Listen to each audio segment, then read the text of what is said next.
कहते हैं गुमाना गोविंद ही भावत नाही, यानी कि भगवान को अहंकार बिल्कुल पसंद नहीं है, फिर चाहे वो कोई भी क्यों ना हो। भगवान श्री कृष्ण की पत्नी सत्यभामा को अपने रूप पर बड़ा गर्व था। वह सोचती थी कि रूपवती होने के कारण ही भगवान श्री कृष्ण दूसरों की अपेक्षा उन पर अधिक स्नेह रखते हैं। एक दिन जब नारद जी भगवान दर्शन के लिए पधारे तो सत्यभामा ने कहा कि आप मुझे आशीर्वाद दीजिए कि अगले जन्म में भी श्री कृष्ण ही मुझे पति के रूप में प्राप्त हों। देवर्षि नारद बोले कि यह नियम है कि यदि कोई अपनी प्रिय वस्तु इस जन्म में दान करे तो वह उसे अगले जन्म में प्राप्त होगी। अतः तुम श्री कृष्ण को दान रूप में मुझे दे तो वे तुम्हें अगले जन्म में अवश्य मिलेंगे। सत्यभामा ने श्री कृष्ण को देवर्षि नारद को दान में दे दिया।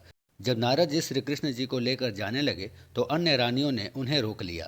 उस पर नारद जी ने कहा, यदि श्री कृष्ण के बराबर सोना व रत्न दे देंगी तो हम उन्हें छोड़ देंगे।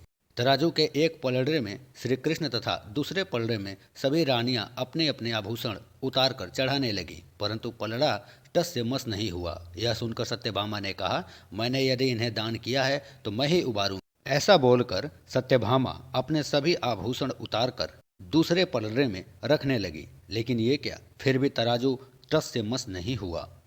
दूसरे तराजू पर आभूषण के पहाड़ से हो गए, लेकिन फिर भी तराजू टस से मस नहीं हुआ। जब यह सारा समाचार रुक्मिणी जी ने सुना तो वह तुलसी पूजन करके उसकी पत्ती ले आई और उसे पलड़े में रखते ही तुला का वजन बराबर हो गया।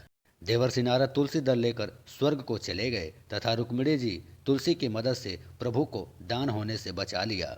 तब से तुलसी को वह पूज्य पद प्राप्त हो गया तथा प्रभु श्री कृष्ण उनको सदा मस्तक पर धारण करते हैं।